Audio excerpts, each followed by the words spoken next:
អ្នកចេះចង់បានលុយគឺគេហៅថាមនុស្សឆ្លាតអ្នកណាក៏ដោយគឺសុទ្ធតែឆ្លាត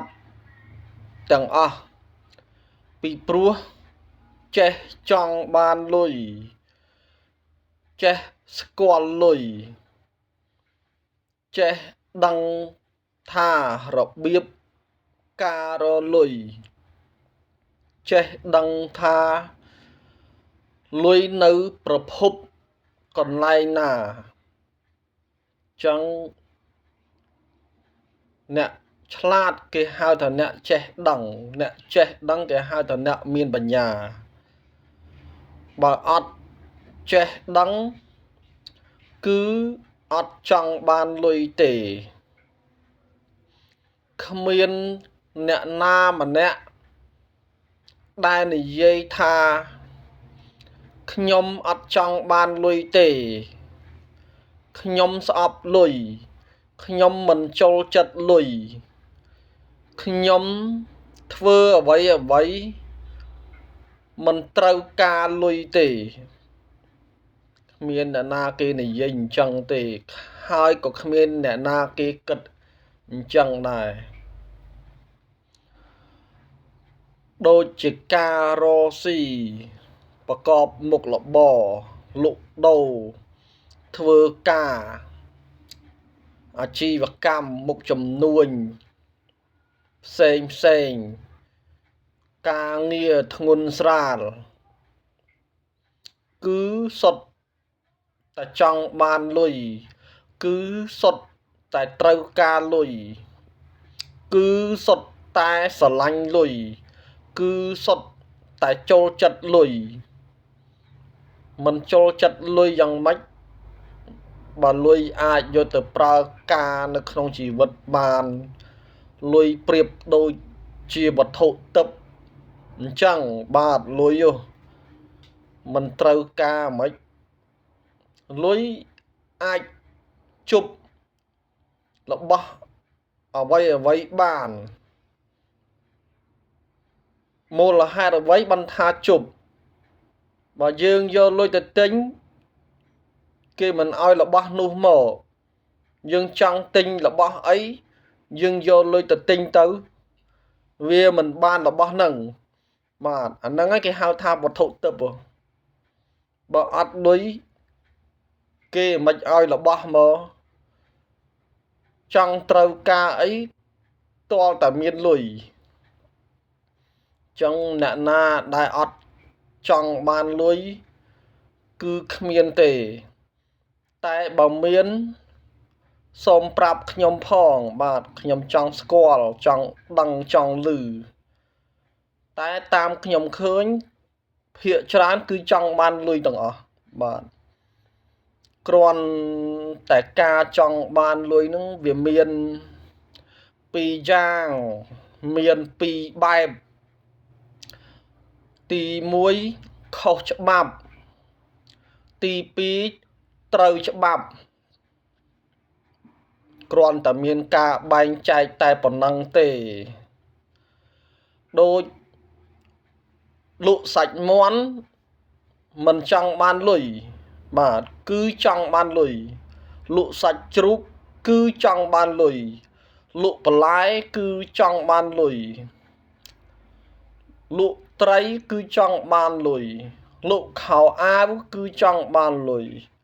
លក់គ្រឿងទេសគឺចង់បានលុយលក់គ្រឿងសម្អាងគឺចង់បានលុយលក់គ្រឿងអលង្ការគឺចង់បានលុយលក់គ្រឿងកអូបគឺចង់បានលុយលក់គ្រឿងសង្ហារិមគឺចង់បានលុយលក់អីវ៉ាន់ចាប់ហួយគឺចង់បានលុយលាក់នឹងលាក់រត់ម៉ូតូឌុបក៏ចង់បានលុយរត់ឡានតាក់ស៊ីក៏ចង់បានលុយរត់កង់3ក៏ចង់បានលុយរត់សិក្លូធាក់សិក្លូក៏ចង់បានលុយធ្វើស្រែក៏ចង់បានលុយធ្វើចំការក៏ចង់បានលុយធ្វើ សំណង់ក៏ចង់បានលុយធ្វើរោងចក្រក៏ចង់បានលុយឡើងថ្នោតក៏ចង់បានលុយអញ្ចឹងការចង់បានលុយវាមានច្រើនយ៉ាងបាទគ្រាន់តែបែងចែកតែពីរប៉ុណ្ណោះខុសច្បាប់ហើយនឹងត្រូវច្បាប់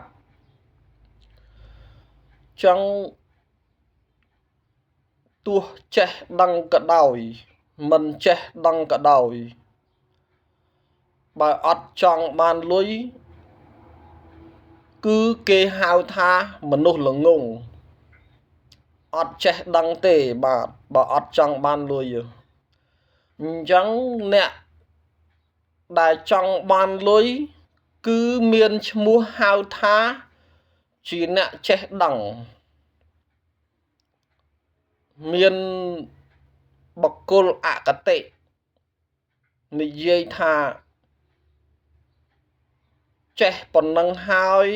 លក់សាច់មាន់ចេះប៉ុណ្ណឹងហើយលក់សាច់ជ្រូកចេះប៉ុណ្ណឹងហើយមកលក់ដូររស៊ីអញ្ចឹងចេះប៉ុណ្ណឹងហើយធាក់កង់ឌុបចេះប៉ុណ្ណឹងហើយធាក់សិក្លូចេះប៉ុណ្ណឹងហើយរត់ម៉ូតូឌុបចេះប៉ុណ្ណឹងហើយរត់កង់3ចេះប៉ុណ្ណឹងហើយ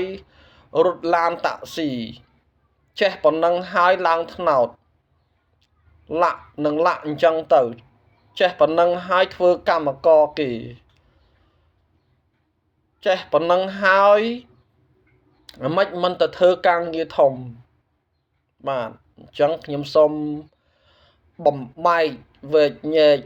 ពាក្យអស់ទាំងនេះការចេះដឹងក៏ដោយមិនចេះដឹងក៏ដោយបើយើងអត់ចង់បានលុយវាស្មើនឹងល្ងងបាទអញ្ចឹងអ្នកដែលនិយាយអញ្ចឹងគឺជាមនុស្សឈួតបាទបើមិនឈួតវិញបើអត់ស្គាល់លុយបាទតែអត់ស្គាល់លុយគេហៅថាឈួតហើយអញ្ចឹងទោះបីធ្វើការងារអីក៏ដោយប្រកបមុខរបររកស៊ីអីក៏ដោយឲ្យតែបានលុយ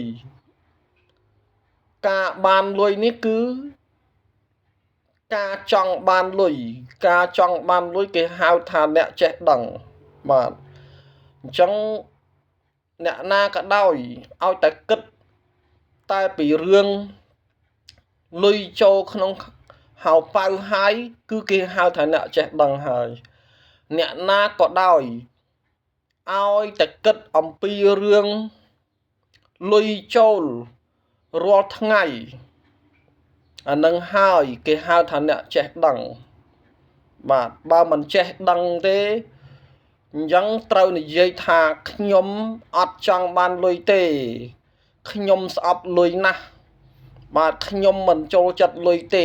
ខ្ញុំមិនត្រូវការលុយទេបាទអញ្ចឹងនិយាយអញ្ចឹងទៅបាទកុំចង់បានលុយពេកបាទ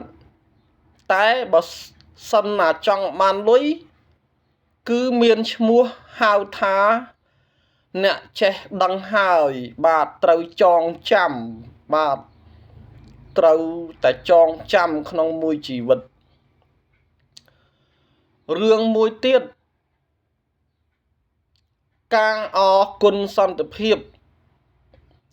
គឺនាំឲ្យយើងអាចរកលុយបានបាទបើយើងមើងងាយសន្តិភាពមិនចេះដឹងគុណសន្តិភាពគឺអត់អាចរកលុយបានទេបាទចឹងសន្តិភាពនេះហើយគឺនាំឲ្យយើងរកលុយបានចឹងសូមអរគុណសន្តិភាព